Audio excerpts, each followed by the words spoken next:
بسم الله الرحمن الرحيم اللهم صل على سيدنا ومولانا محمد وعلى آل سيدنا ومولانا محمد وبارك وسلم وصلى عليه رب زدني علما رب اشرح لي صدري ويسر لي أمري. پرون سبق کې مونږه د علم الكلام داغي مونږه تعریف ویلو او داغي موضوع ویلو داغي غرض او غایت ویلو او مونږه دا ویلو چې د اشاعره او ماتوریدیه دا څه ته وایي او مونږ به کې سيو او اهل سنت والجماعت لکه اشاعره ماتوریدیه او دغه کوم دي اهل حدیث دي ته ویلږي اهل سنت والجماعت اهل سنت والجماعت دا چې کوم د پیغمبر صلی الله علیه وسلم په طریقه باندې چلیږي اهل سنتي اول جماعت چې صحابه کرامو په طریقه باندې چلیږي ناغه اهل سنت والجماعت دي د دین علاوه نور فرقې چې دي کنه نه پکې ګډي وډي پکې دي لکه دلته به بار بار یو ټکی راځي چې دا معتزله دي معتزله نو معتزله څه ته وایي نو معتزله مشر دي کنه دا غنو واصل ابن عطاء واصل ابن عطاء او دا د حسن بصری رحمت الله علیه جن دا شاګردو نو د سې دوه په یو ځای کې ناسو په جماعت کې دا واصل ابن عطاء ناسو او دغه هم ناسو حسن بصری رحمت الله علیه ناسو نور علما کرام دا زمانه دا ناسو پدې کې سکسان راغلل هغه دا خبره وکړه چې زمونږ په علاقه کې زمونږ په ځای کې د خلک دی کنه چې هغه چې کم کس لوی ګناو کوي کبیره ګناو کوي نو هغه کافر ګڼي لوی ګناو کوي نه یې څه ګڼي کافر ګڼي او څه خلک په کې دي چې هغه چې بس تا کله ایمان راوړو نو ایمان راوړل نو وروسته چې کم ګناه غواړي کوا تا دا د ایمان سره هیڅ یو ګناه ته دا نقصان نه رسي واځي سخلک سوې چې لکه مرتکب د کبیره دی دا سره کافر دی چې لکه لوی ګناه وکړي سره کافر دی او بعض وایي چې لکه کله ته ایمان اورو به چې کم قسم ګناه کې کوا دا دغه نه کې او د تاثیر ایمان ته نقصان نه رسي جوړ دی چې لکه ستا سخت له بدی بار کې دی حسن بصری رحمت الله علیه دی نو حسن بصری رحمت الله علیه چې نه دا سوچ او فکر کوله بدی کې دا واصل ابن عطاء چې نه به پاسو مرتکب د کبیره ليس بمؤمن ولا کافر نه مؤمن دی نه کافر دی هي څنګه مؤمن خو ځکه نه دی کنه چې لکه ایمان راوړل د ګناهونه کوي نو مؤمن خو نشو ځکه چې ایمان سره د ګناه نه او کافر ولې نه دی وی کافر دغه چې ایمان راوړل کلمه وي او دغه مجلس نه جنن د پاسلو ولته کې د جمعات یو ستنه ولا غسدنو سره ودرې په خیدا خبره کوله په مخه دا خبره کوله چې مرتکب د کبیره نه مؤمن دی او نه کافر دی او وی که چې دې بغیر د توبې نه مړ شو یعنی مرتکب د کبیره دی کبیره ګناه کوي او دې بغیر د توبې نه مړ شو نه دی به ورته داخلي کې با جهنم ته خو بزی او زیبا په جهنم د عذاب به د نور کافرانو نه کم وي ځکه چې نور کافرانو کلمه نه وي کلمه وي پوه به معنی نو کله چې دا خبره وکړه نو د ایمان او د کفر په منځ کې یو منزلت ثابت کو درجه ثابت کړه چې یا یو سړی مؤمنی او یا صحیح کافری نو دی وی چې مؤمن هم نه دی او کافر هم نه دی چې مؤمن هم نه دی او کافر هم نه دی نو سره نو د مجلس نه پاسېدو نو حسن بصری رحمت الله فرمایل چې اعتزل عنا اعتزل دې زمونږ جدا شو دې زمونږ جدا شو سو کو واصل ابن عطاء دغه نه د معتزلین کې خوده شو چې واصل ابن عطاء معتزلی او بیا جو هغه ځان ملګری قتل دغه ټول قبيله ته او د ټول دغه بیا معتزله وي نلګي به ان شاء الله تاسو بار وای چې د اهل حق مسلک بګیدار او معتزله بګیداري او معتزله بګیداري نو معتزله دغه خبره تر ده په دې خبره من تاسو پوه شولې ها بیا دا کتاب چې لیکل شوی دی دا شرح العقائد نو شرح العقائد دا شرح دا عقائد نصفیه عقائد نصفیه متن نه او دا شرح العقائد نو دا شرح العقائد النصفیه اصل کې نوم درې سره په دې کتاب باندې لپاس لیکل دي شرح العقائد النصفیه جدا د عقائد نصفیه تشریح دا نو مطلب دا کتاب په خپل باندې شرح ده او متن درې سره نصفی عقائد نصفیه په دې کې چې کوم د بشرا ولا کتابونه دي نو کوم د عقاید نصفیه متن چې نو هغه ټکي سور دی او کوم چې د عام کتابونه دي نو بای کې به د عقاید نصفیه باندې کرخه راکودل شي د کرخه بلې باندې کرخه او اقوا چې نن بیا دا نور چې کوم پرې تو د کرخه به نشته یا به بشرا ولا کې په تور لیکای باندې لیکل شي دي نو دغه شرح العقاید دی لکه به خبره باندې پوه شئ نو موږ به د دوه کسانو دغه بوایو احوال بوایو نو دا عقاید نصفیه چې کوم مصنف دی د خپل نوم عمر دی عمر او کنیت ابو حفص دی کنیت ابو حفص دی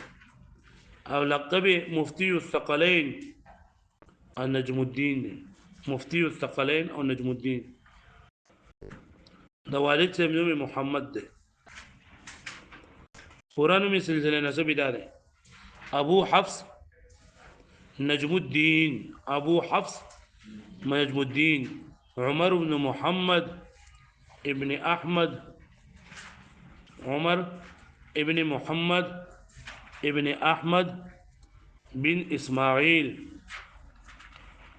بن محمد بن لقمان النسفی ابو حفص نجم الدین عمر بن محمد بن احمد بن اسماعیل بن محمد بن لقمان النسفی دا ولادت 461 هجری کې شوه دی 461 هجری کې پیدا شوه دی او بنصف نومي علاقه کې پیدا شوی دی نصفی وایي د خپل زمانه یو لوی عالم فاضل اصولی متکلم او په دغه زمانه کې د محدث هم او نحوی هم د علم الفقه تعلیم د صدر الاسلام ابو اليسر محمد ابن محمد ابن عبد الکریم نے حاصل کړو د بچون کې انسانانو ته هم درس ورکو او پیریانو ته به هم درس ورکو د دې وجه نور د مفتی الثقلین و الثقلین مفتی الثقلین ورته وي د 100 پورې تقریبا کتابونه لیکلي دي المنظومه منظومه اولنې کتاب د چې په فقه کې په نظم کې لیکل شوی دی هغه د لیکل دی عقاید نصفیه دای مشهور کتاب دی دغه کوم چې موږ څه کې دی التيسير في علم التفسير التيسير في علم التفسير دا یو کتاب دی نظم الجامع الصغير الاشعار بالمختار من الاشعار دا یو د اشعار کتاب د 20 جلدونو کې دی تاریخ بخارا یو کتاب لیکل دی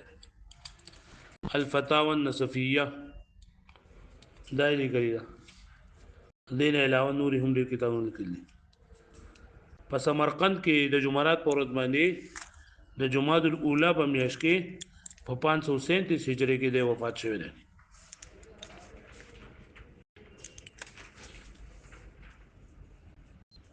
د وفات نور چې په خوب کول نو کنه شاید یې چې لکه نکیر منکر نه تاسو کو کنه نو چې تاسو پوښ کوی را نه کو وسه حساب کتاب څنګه خبره تر وشوله نو کله چې ځکه په قبر کې هودل شو مو ما روح ما تر واپس شو نکیر منکر په سراغ له ما ته ویږي لکه مر ربک او من دینک او ما نبیو ما ورته ما نه ته پوښتنه وکړه ما ورته چې په نصر کې راته وایم په نظم کې راته وایم یا ور دې په نظر کې قرات ارڅو کو خدای ته په دې نظمونه کوه ما هغه ورته په دغه قبر کې ورته شروع کړ چې ما ورته ویږي ربي الله لا اله الا سواه ونبي محمد مصطفاه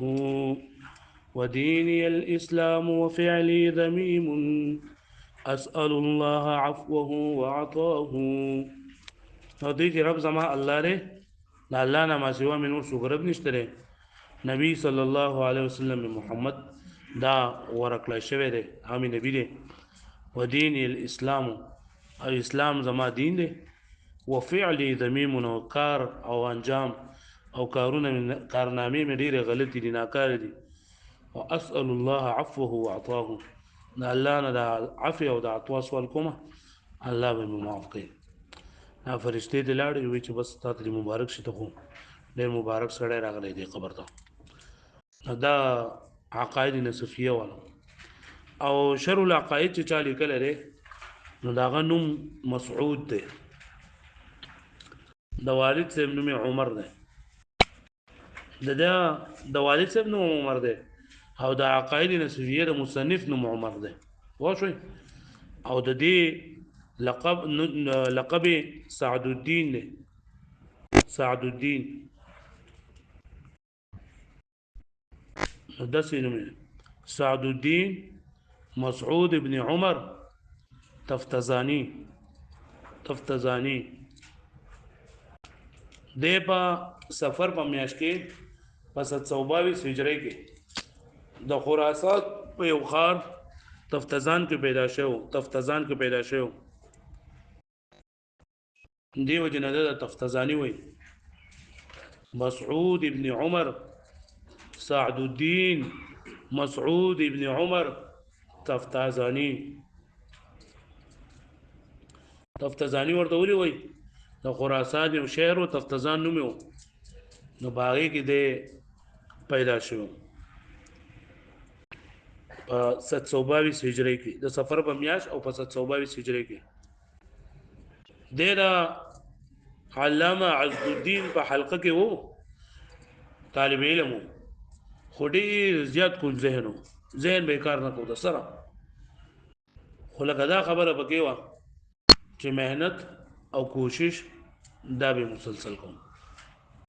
او الله پاک وليس الانسان الا ما سعى وان سعيه سوف يرى الله پاک دا مهنت کوشش ضایع نه بيبي ها باز ټیم کې انسان دا په خبره باندې ځین کار نه کوي او دا خپل کوشش مهنت کوي الله پاک د ذهن کولاو کوي نو دا شان دا علامه تفتزانی رحمت الله علیه د بوړکوالي کې زیات غبي ولکه ذهن بیکار نه کو او استاد خبره به اوریدله اوس په ځای کې مینه کې راستله نو دی به حیران او پریشان او چیرې دا ولې زما دا خبره به ځای کې نه کینی او مهنت کوشش به کوم مازدیګر ټایم کې چې به خلک واړه دا به لاړل خپل لبوله او یو سله بل سله نو دی به خپل کتاب ته یوازې ناست و د خپل کلاس او درسګار د هغې نه به وتو نو یو پیره دی ناست دی خپله مطالعه کوي د مازدیګر په ټایم کې بیا یو دا پسې راغی هلک پسې راغی هلکه تا ته نارې وایي دی خوا راشه نو دی وایي زه خو خپل کار کوم زه نه ځم بیا پسې راغی دوی یاره دا قابلان هلکان یې او تاسو سبقونه درځي او ماله لکه سبق نه راځي نو زه په دې ټایم کې ناست یم او خپل سبق زه وتوم نو زه نه درځم نو په درېیمه پیره پسې هغه هلک راغی هلکه تا ته حضور صلی الله علیه وسلم راغلی دی تا ته هغه اواز کوي او ته راځې ولې نو زه چې کله د حضور صلی الله علیه وسلم نوم واورېدو منډه یې کړه په منډه باندې لاړو پیغمبر صلی الله علیه وسلم دته په انتظار باندې ناست او دته وی چې تا ته مات په درې پیرې اواز وکړو ته رانغلې دا ولې یو دی چې الله رسول الله صلی الله علیه وسلم زه خو زیات غبي یم او زیات لکه ذهن مې کار نه کوي او لکه خپل مهنت او کوشش کوم خو لکه په سبق مې په ذهن کې نه کینی نو ما په دې ټایم کې سبق زه وتوم چې ما دا ملګري دي ما چېرته لږ راوباسي بل څه به مې راوباسي نو دو خو خري سبق به یاد کی نو دو نور ټایم کې سبق یاد کی به ټایم باندې نه لګیو کی زه خو سبق نشم یادول نو ما په دې ټایم کې ځان سبق یادو پیغمبر صلی الله علیه وسلم ورته وی ته خو جبه کولاو کا جبه کولاو کړو خپل لاړې مبارکې دا هغه په کله کې واچولې بس دغه چر دغه شو سهار شو او دې لاړو د علامه تفتزانی کلاس ته لاړو د خپل استاد نه ته پوښتنه شروع کړه نو ورته ویل کا یا سعد انك اليوم غير ما مزا په خو هغه نه لکه پرون چې څنګه نه هغه شن غوته نه داس چل شوی تعالی دغه پرون خو ته پټ کې نه پوي او نن دې ته پوښتنه شروع کړ چې استاد په دې نه پوي په دې نه پوي دارته جا ورته ټوله واقعا وکړل چې دا خو دې پرون ناسو مودا پیغمبر صلی الله علیه وسلم دا خبره نه ورته وکړه بس اورته پټ کې وو چې بس دغه خبره دا پروش ولا او دې دا فارغ نو دغه خدای پاک بیا ذهن تیز کو د لیکایي چې دا شروع کړل کتابونه او درسونه او د شروع کړل د 14 کالو په عمر کې د صرف یو کتاب لیکل زنجانی ورته زنجانی او ډیر بهترین کتاب دی هغه د لیکل او د 14 کالو په عمر کې مطول یو کتاب لیکل مطول او بیا به مختصر لیکل مختصر معنی لکه دا دې کتابونه دي چې لکه دې دغه دي کنه تلخیص المفتاح دا ورکوټه کتاب دی هغه سلورم درجه کې بولګل لکه پرما علاقه دراغست مختصر معنی ولته ناغي دغه تلخیص المفتاح شرح وکړه او ډیره زیاته وګد شو مطول نمو اجا ورته چې دا مختصر کا نه مختصر کړه دا مختصر معنی ته جوړ شوی دا اوس کله دا څه دی وکنه هغه کتاب نه نو الدغه مختصر معنی لیکلو سګل شروع القواعد لیکل لري او د دې سره بل کتاب تلویح چې دی کنه دا لیکل اوس خو صرف وفاق توضیح لا تلویح په کې نشته خو چې توضیح ووري کنه او بیا تلویح ووري انت به دا توضیح دي سیده لکه الفقه الميسر او دا تلویح دي سیده لکه کنزو د څه لکه دونه دغه او تهذیب المنطق دا کتابونه چې نن لیکلي دي نور هم ډېر شي کتابونه دي و دې ته خدای پاک هغه مقبولیت ډېر زیات ورکړل نه مسلک نه یا شافعی دی یا حنبلی دی او تلویح کوم کتاب چې لیکل دی نو دې باندې غور او فکر وکړل شي نو دې حنفی دی د تیمور بادشاہ په هغه زمانه کې دا په بارګه کې با شجاع بن ظفر دا ډېر اثر رسوخ نو د ال د کله چې دا متول ولي کله کړه نو بادشاہ د ډېر زیات فخر راغله او بادشاہ د ډېر زیات انعامونه وکړل او د بیوی چې تر ازل دغه نو د باندې کې تلو راتلو با نو په دغه زمانه یو بل عالم علامه سید شریف جرجانی رحمت الله علیه نو هغه هم دغه بادشاہ دی دربار له بدلو راتلو خو لکه دغه عالم بل د سره نه لګیدل او یې دغه بوز اسد په نور خلکو کې لګ دی او زموږ علماء کې ډېر زیات لا به بادشاہ د خلاف لکه خبره به کوله کله خبره کله بل خبره چې دوی په خبره باندې دغه راغله مناظره راغله چې اولئک علی هدى من ربهم دې خبره باندې چې لکه بدی کې دا کوم استعاره ده نو دا استعاره تبعیه او که استعاره تمثیلیه ده تاسو مختصر معنی ویل پیژنې په تبعیه او تمثیلیه یو دا تبعیه او بل دا تمثیلیه ده نو مناظره شروع کړل نو یو دا خبره چې بدی خبره باندې مناظره وشوله زموږ دا چې لکه یو سړی راغی چې غوسه نه غوسه دا د جذبه انتقام باعث وي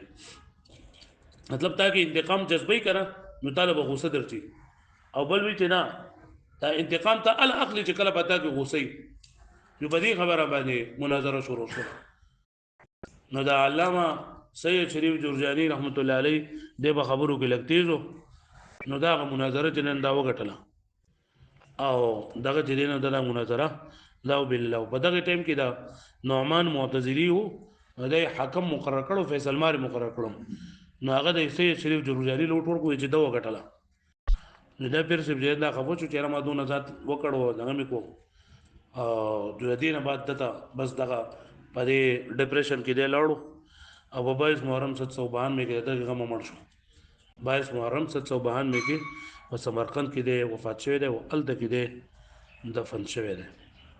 پوه شئ بیا به یو قول دا دی چې لکه په 22 محرم باندې لکه وفات شو او په 9 جمادی الاولی باندې دغه ځنه دی د لاس دا سرخص طرف ته چرنده منتقل کړی شوی دی پوه شئ یاد بشي دا ها دا خبره اترې ودان سره نوٹ کړئ ان شاء الله سبا کتاب وایي چا کتابونه کې راوړی کا